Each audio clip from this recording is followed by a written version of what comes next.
राधे, हरे कृष्णा। कैसे हो आप सभी लोग? आशा करती हूँ आप सभी परम मंगल में होगे, स्वस्थ होगे, अच्छे होगे। सबसे पहले आप सभी को ये जो पितृपक्ष है इनकी बहुत बहुत शुभकामनाएं। आपके पितरों को साक्षात मेरा दंडवत प्रणाम, क्योंकि पितरों के आशीर्वाद के बिना तो अगर जगत में कोई भी कार्य असंभव है।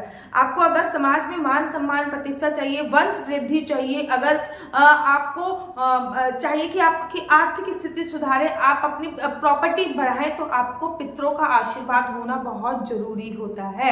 और ये जो पितृपक्ष है इसके रिलेटेड ये वीडियो है कि पितृपक्ष में आपको क्या करना चाहिए, क्या नहीं करना चाहिए। जो अधिक विलंब ना करते हुए चलिए प्रारंभ करते हैं। पहले एक बात मैं क्लियर कर दूं, जैसे कि विष्णु लोक होता है, शिव लोक होता है। विष्णु लोक यहाँ पे विष्णु भगवान रहते हैं, शिव लोक यहाँ पे शिव लोक रहते हैं। वैसे ही एक पितृलोक भी होता है, यहाँ पर हमारे सारे पितरों का निवास होता है।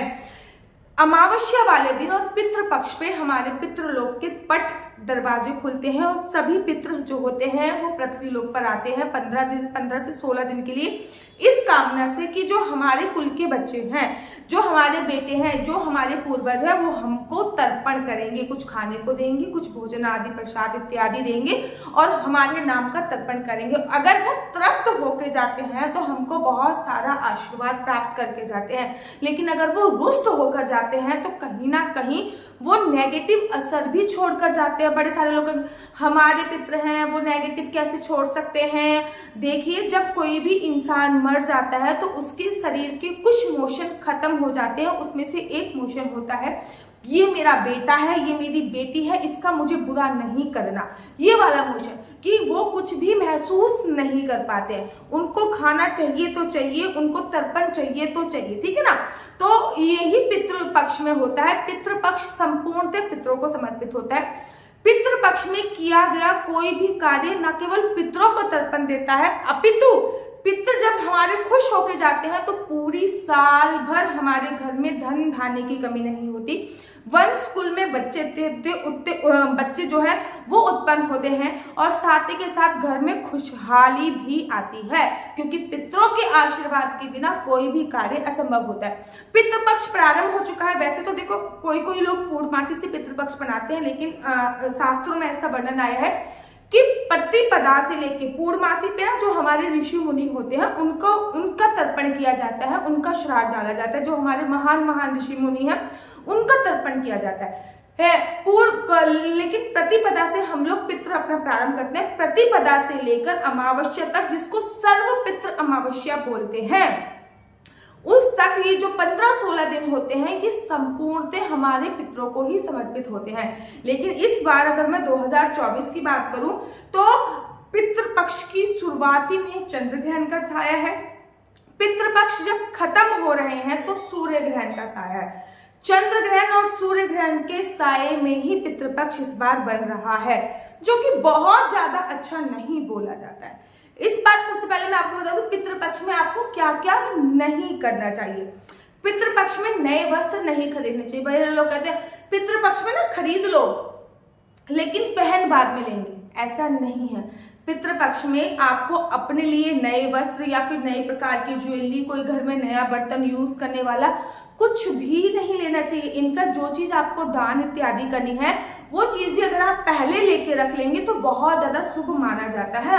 हाँ, पूजा की सामग्री आप खरीद सकते हैं, लेकिन लड्डू गोपाल इत्यादि के कपड़े जो पहनने वाले होते हैं वो ना खरीदें। अपने लिए कोई कपड़े नहीं खरीदने, अपने बच्चों के लिए कोई कपड़े नहीं खरीदने, अपने लिए कोई ज्वेलरी वगैरह नहीं खरीदनी, कोई मेकअप का सामान इत्यादि आपको अपने लिए नहीं खरीदना। लेकिन हाँ, घर की खाद्य सामग्री आप अवश्य खरीद सकते हैं।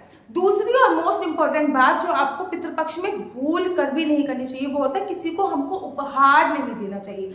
पितृपक्ष में दिया गया उपहार बहुत ज्यादा शुभ नहीं होता है, इसलिए पितृपक्ष में भूल कर भी किसी को कोई भी उपहार मत दें। आपके घर पे कोई आ रहा है तो आप बोले भाई पितृपक्ष विश्राम हो जाएगा, नवरात्र प्रारंभ हो जाएंगे, मैं आपको उपहार स्वरूप कोई ना कोई सामग्री अवश्य दे दूँ। तो पितृपक्ष में आपको कोई भी उपहार स्वरूप सामग्री नहीं देनी चाहिए। पितृपक्ष में कोई भी नया कार्य स्टार्ट नहीं करना चाहिए। जैसे कि आप घर बनाने का कार्य स्टार्ट कर रहे हो तो नहीं करना है, आप घर खरीदने का कार्य स्टार्ट कर रहे हो तो नहीं करना, रजिस्ट्री वगैरह करा रहे हो नहीं करना, मकान का बयाना वगैरह दे रहे हो तो नहीं। ये 15-16 दिन रुक जाने चाहिए। ये ऐसा नहीं है कि ये जले कटे दिन है या फिर ये अच्छे दिन नहीं है। बताती हूँ क्यों इन इस टाइम पे कुछ क्यों नहीं करना चाहिए, वो भी मैं वीडियो के एंड में बता दूंगी। तो ये सारे सामान आपको, मतलब कोई भी नई चीज की प्रारंभ नहीं करनी चाहिए। पितृपक्ष में आपको विशेषकर बहुत लंबी यात्रा में नहीं जाना चाहिए। अगर आप लंबी यात्रा में जा रहे हैं तो आपके अब्सेंट में पितरों के लिए तर्पण आपके घर का कोई और करे, तभी आप लंबी यात्रा में जा सकते हैं। ये नहीं कि आपके घर के पितृ जो है वो तृप्त ही नहीं हुए और आप बस यात्रा पे यात्रा कर रहे हैं।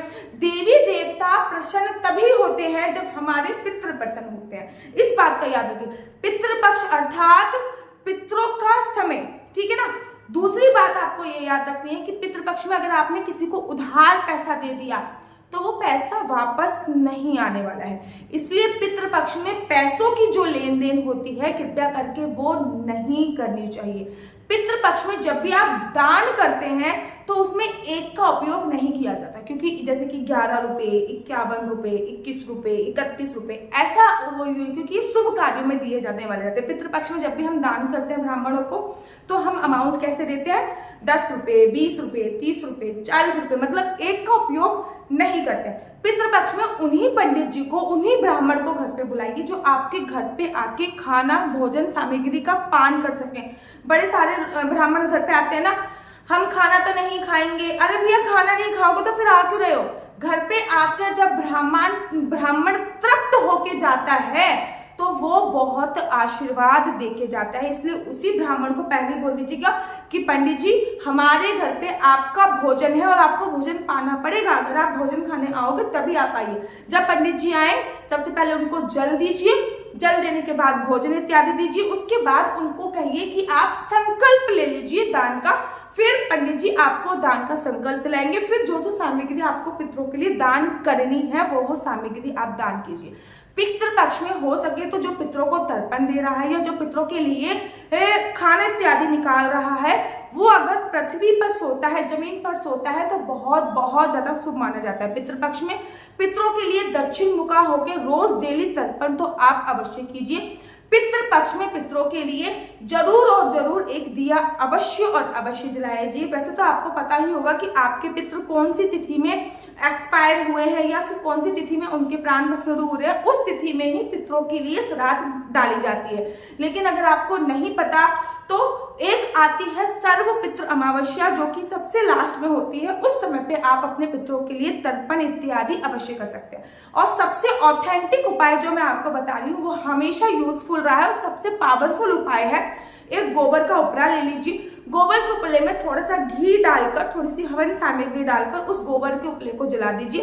अब आपके घर पे जो भी सामग्री बनी है पितरों के लिए उस पे रखिए, क्योंकि पितृ जो कुछ भी ग्रहण करते हैं वो अग्नि के माध्यम से और हवा के माध्यम से ग्रहण करते हैं। पितृ क्या, देवी देवता भी जो भी भोग ग्रहण करते हैं वो हवा के माध्यम से और अग्नि के माध्यम से ग्रहण करते हैं। ठीक पितृ भी जो भी कुछ ग्रहण करेंगे वो हवा के माध्यम से और अग्नि के माध्यम से ग्रहण करते हैं। पितरों की पूजा का जो पर्टिकुलर समय होता है वो सुबह सुबह नहीं होता। बड़े सारे लोग 8-9 बजे पंडित जी को बुला के पितृ जमा देते हैं, नहीं। पितरों की पूजा का अपना पर्टिकुलर एक समय होता है। 11 बजे से लेकर 2 बजे तक के जो बीच का समय है ये पितरों की पूजा का समय है। इस टाइम पे आप पितरों की विशेष पूजा अर्चना वंदना कर सकते हैं। साथ ही के साथ आप इस बात का ध्यान रखिए कि पितृपक्ष में बिल्कुल सात्विक भोजन आप करिए।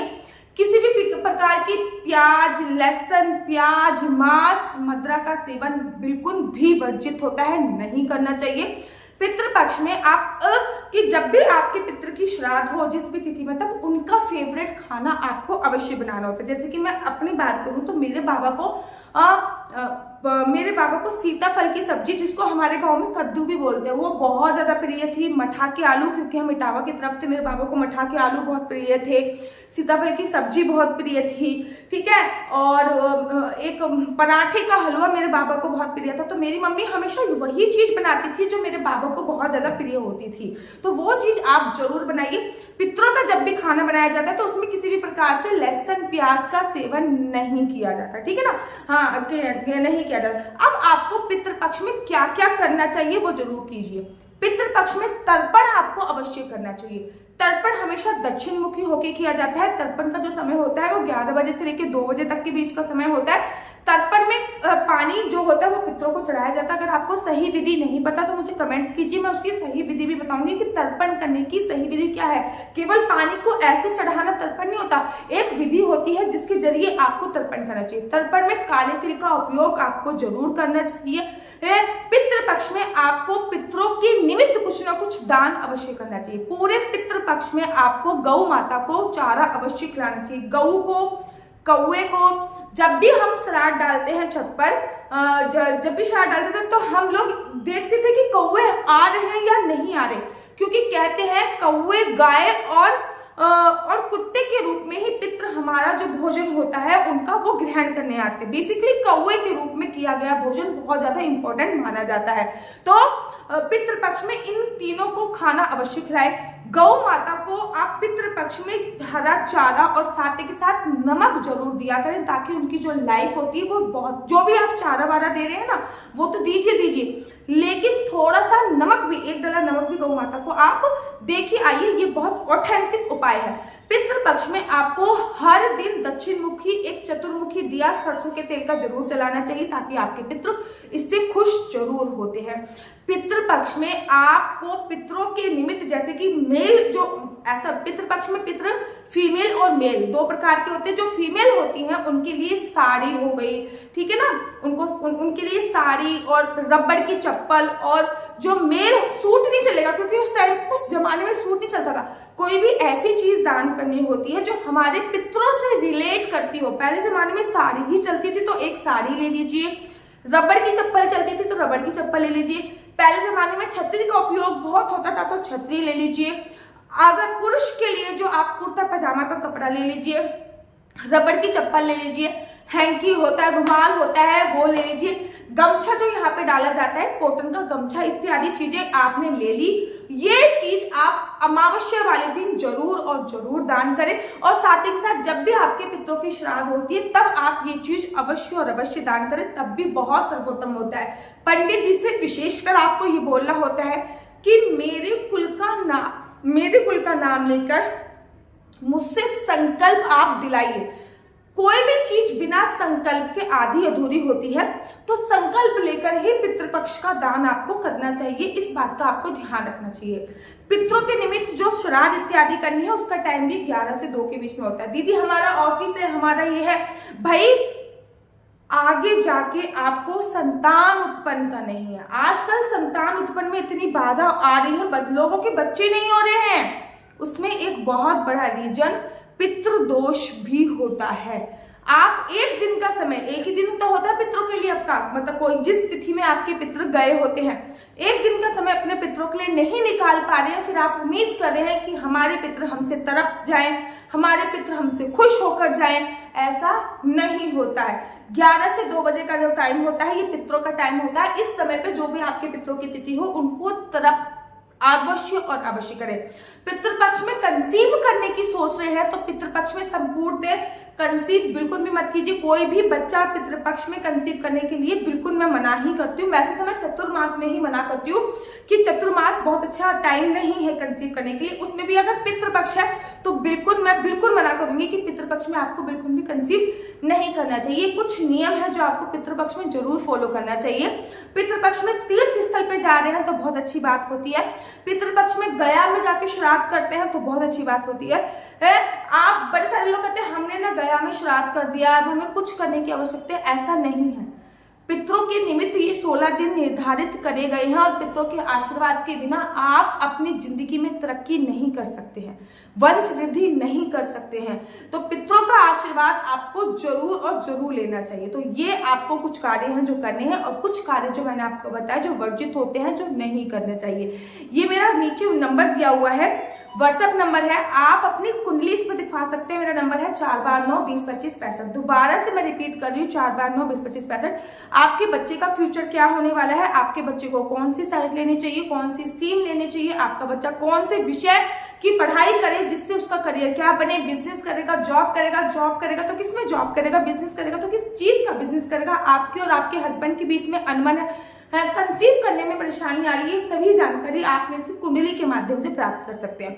कुंडली देखना बिल्कुल भी फ्री नहीं है। कुंडली देखने के थोड़े से चार्जेस हैं, इस बात का ध्यान आपको विशेष तौर पे रखना है। कृपया क्वेश्चन के लिए कोई भी मेरे को फोन या मैसेज मत कीजिएगा, केवल कुंडली दिखाने के लिए ही मैसेज कीजिएगा। अगर आपको मेरी वीडियो अच्छी लगती है तो आप अपना यूट्यूब चैनल हरि बोल को लाइक शेयर सब्सक्राइब करना बिल्कुल भी मत भूलिए। तब तक के लिए मुझे दीजिए इजाजत। राधे राधे, हरे कृष्णा, हरि बोल।